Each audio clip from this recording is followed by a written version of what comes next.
I read somewhere that you like Ernest Hemingway. Love him. There's a quote, "There's nothing to writing. All you do is sit down at a typewriter and bleed." Do you agree with that? I agree. Well, I agree with that with journaling, because I can't write. I can't write stand up.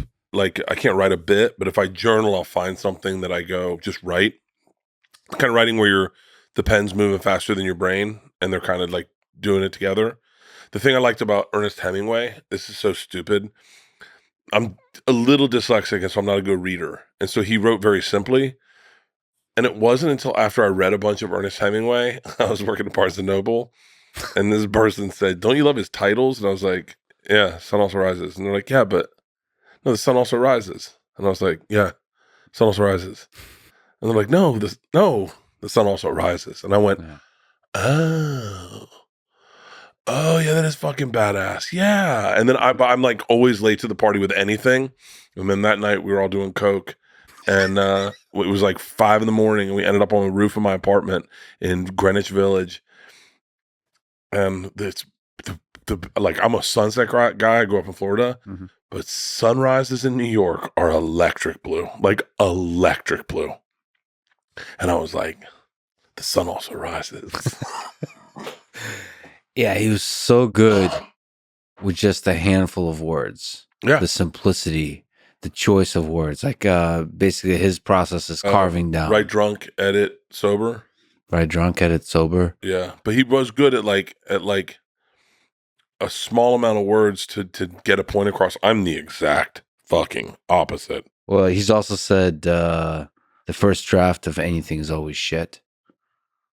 Is that true for you? I think so. It's the best one I have. It goes downhill from there. So for you, editing is destroying the original.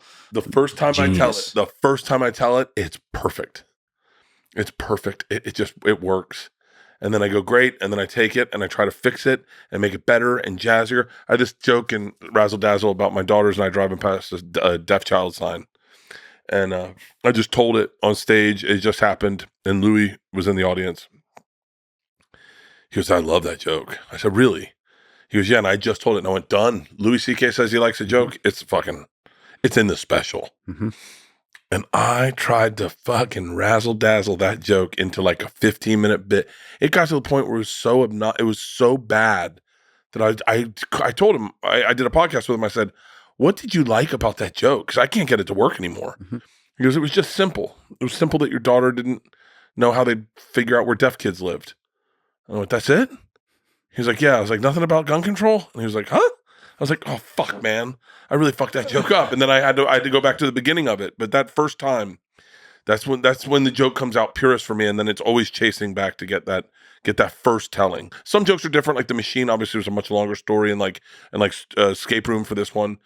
The longer stories take a little work, but the simple ones, like the deaf child in pajamas, and those first times are perfect.